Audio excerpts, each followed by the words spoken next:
Sekretaris itu dipanggil ke rumahnya semalaman oleh bosnya. Bahkan dengan serius menyiapkan sepasang stoking jala hitam seksi untuknya. Dia awalnya mengira kali ini akan seperti ikan mas yang melintasi gerbang naga. Tunggu sampai dia selesai berganti pakaian. Bos mengatakan dia mengalami keadaan darurat dan harus keluar. Memaksanya bekerja hingga larut malam sendirian.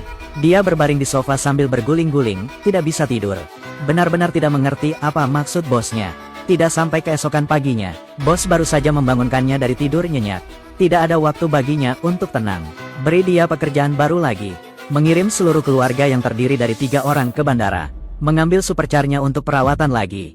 Meski sekretarisnya berusaha menegaskan bahwa dia belum paham dengan teknik mengemudi, bos tetap bersikeras agar sekretaris ikut dengan mereka.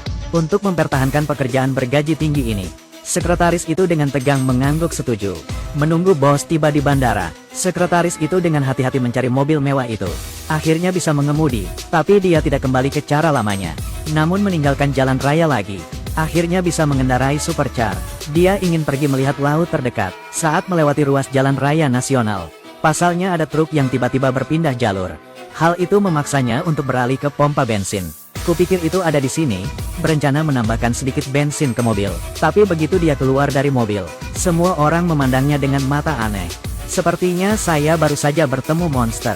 Sekretaris itu juga tidak terlalu keberatan. Anggap saja dirimu begitu cantik. Dia baru saja menemukan kursi dan duduk. Seorang pemuda yang sopan melangkah maju. Katanya dia akan mengundang sekretaris keluar untuk minum kopi.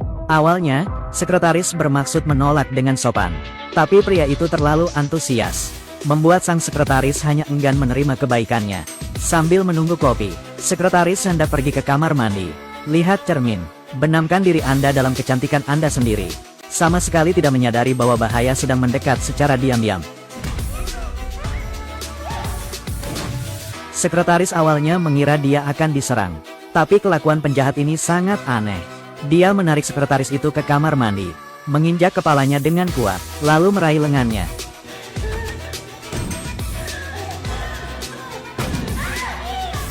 Setelah menyelesaikan semuanya, dia pergi. Bahkan barang mahal yang ada di tas sekretaris pun tidak dilirik. Petugas pompa bensin mendengar suara itu dan berlari. Dia membantu sekretaris masuk ke kamar. Tanyakan padanya apa yang terjadi. Sekretaris itu menceritakan pengalamannya baru-baru ini dengan suara gemetar. Namun setelah didengarkan, pemilik SPBU hanya terlihat menghina. Berpendapat bahwa semua yang dikatakan sekretaris itu bohong. Terlihat jelas bahwa luka di pergelangan tangannya sudah ada sejak kemarin. Hari ini saya datang secara khusus untuk mengatakan bahwa saya diserang. Apakah Anda ingin menipu mereka untuk mendapatkan sejumlah uang? Sekretaris itu merasa sangat bingung. Ia menjelaskan, ini pertama kalinya ia berada di SPBU tersebut. Namun semua staf yang hadir tidak mempercayainya. Karena mereka bertemu sekretaris tadi malam. Sekretaris itu curiga mereka salah mengira dia dengan seseorang. Saya tidak mengerti. Dia berencana segera pergi untuk melapor ke polisi. Pemilik SPBU tiba-tiba menarik pintu mobilnya dengan erat. Maaf tentang tadi malam. Kamu sangat menarik.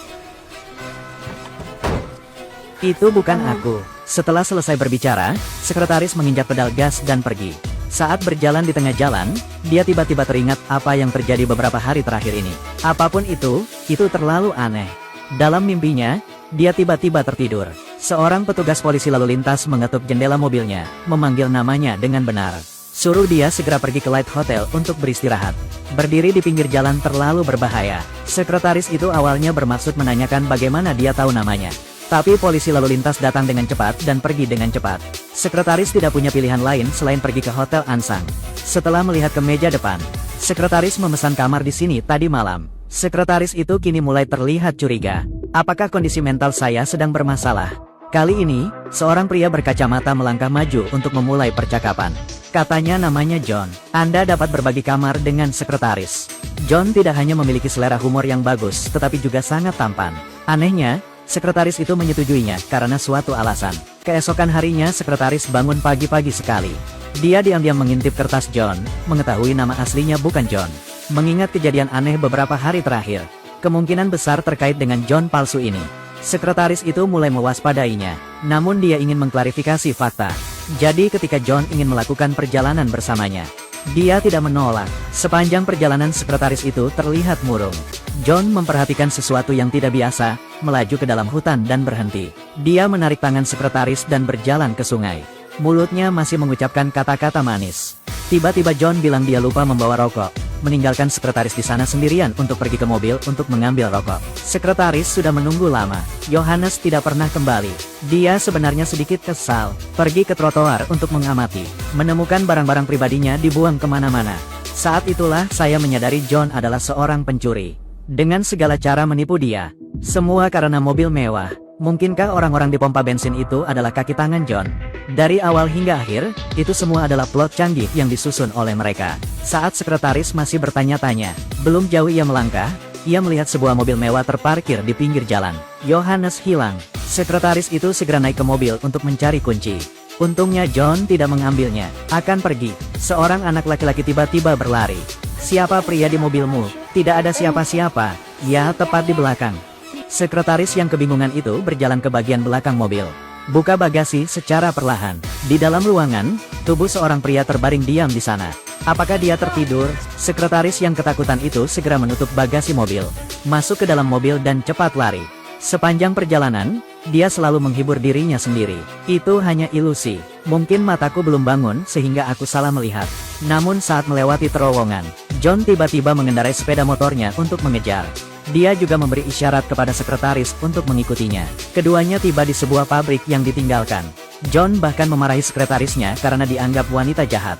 Setelah membunuh seseorang dan menyembunyikan mayatnya, dia dengan sengaja membujuknya untuk mencuri mobil. Sekadar menuduh dan memfitnah. Sekretaris itu dengan cepat menjelaskan bahwa ini tidak ada hubungannya dengan dia. Melihat air matanya menggenang, John untuk sementara mempercayai kata-katanya.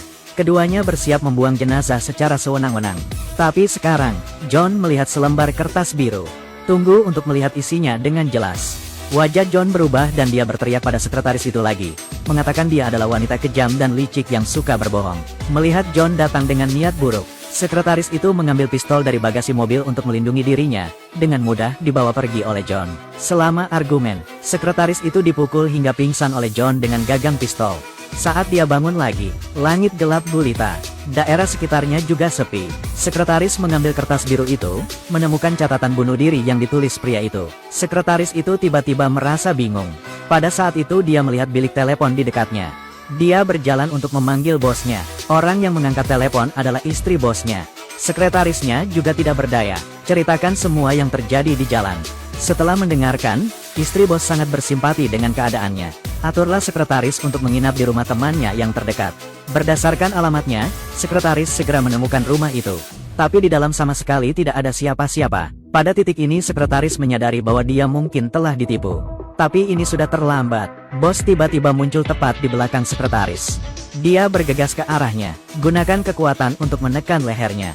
Ketika sekretaris hampir mati lemas, bos melepaskannya lagi, mengakui segalanya kepada sekretaris. Katanya, saat istrinya mabuk, dia berbuat kesalahan dengan orang kaya. Pria kaya itu kemudian menggunakan foto itu untuk mengancam istrinya. Ketika sang istri tidak tahan lagi, dia membunuh suaminya yang kaya. Dan bosnya baru mengetahui hal ini beberapa hari yang lalu. Agar istri saya tidak masuk penjara, keduanya merencanakan jebakan bersama. Saat ini sekretaris bangun. "Mengapa bos selalu jujur? Tiba-tiba ajak dia ke rumahmu untuk bermain." Itu karena malam itu, istri bos menyamar menjadi sekretaris untuk pergi ke rumah orang kaya itu, untuk memberi kesan mendalam pada orang yang lewat. Pergelangan tangan istri bos masih ada perban. Sengaja memulai pembicaraan dengan pemilik SPBU. Mobil mewah terlihat berkelas. Jangan terburu-buru dan melupakannya. Keesokan harinya, sang bos awalnya berniat membawa kembali jenazah orang kaya itu. Di luar dugaan, sekretaris tidak mengikuti jalur yang telah ditentukan. Sengaja berjalan di jalan yang sama dengan istri bos saya. Bos mengawasi agar tidak ketahuan. Sengaja melukai pergelangan tangan sekretarisnya, menyebabkan dia juga terpaksa dibalut. Saat orang-orang berdebat di dalam ruangan, bos hanya perlu mengubah rencananya, masukkan tubuh orang kaya itu ke dalam mobil sekretaris.